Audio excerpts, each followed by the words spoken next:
The Walt Disney Company is a pioneer when it comes to audio animatronics. It's something Walt himself took a lot of pride in. However, Disney has unveiled its newest animatronic coming to Disneyland, and I'm trying to figure out if it's a fitting tribute to the man himself or an insult to his very legacy. Let's take a look and talk about it. Ladies and gentlemen, boys and girls, children of all ages, thank you for stopping by today. Make sure if you like the content that you hit the like button and hit subscribe, and let's get into it. As I stated at the top, Disney has unveiled its new Walt Disney Animatronic that will be part of Walt Disney: A Magical Life that is set to debut inside the Main Street Opera House at Disneyland. After its initial debut, the attraction will play in rotation with great moments with Mr. Lincoln. Now, Disney has immortalized Walt in multiple statue forms throughout their theme parks, but this is the first time Walt has been brought to life in animatronic form, and while the technology is impressive, the way it moves, the way it goes from standing to leaning back on the table, it really does look top-notch in that regard.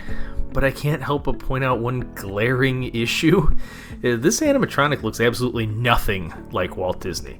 I'm sorry, it just does not look like the man at all, other than the fact that it's wearing a suit and it has a mustache.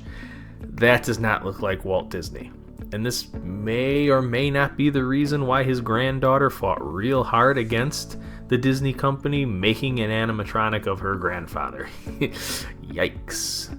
I'm just not sure I understand what Disney is trying to do.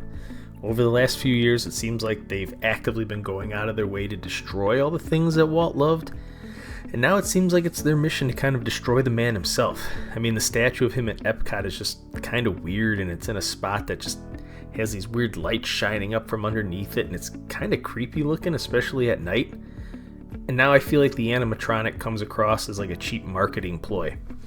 Like I said before, his granddaughter actively fought against this, and I kind of feel like it's almost like spitting on the grave of Walt Disney. Like you're taking his legacy and now making it a cheap sideshow attraction. And maybe at the end of the day, it won't make a difference. Maybe people will go see this and think it's great and hear him talk, and most people probably won't care that it doesn't look anything like him. But I'll be curious to see if it gets a good reception at Disneyland. Could we see animatronic Walt heading his way south to Disney World and maybe into other parks across the world? I just don't know. Do you guys think this is a good idea? Does this look like Walt? Does this not look like Walt? Does it look like a strange man pretending to be Walt Disney? Is this a win for Disney, or is this another dud in a long line of duds that Disney has been putting out lately between changes to the theme parks and their movies flopping? I'm curious to know what you guys think.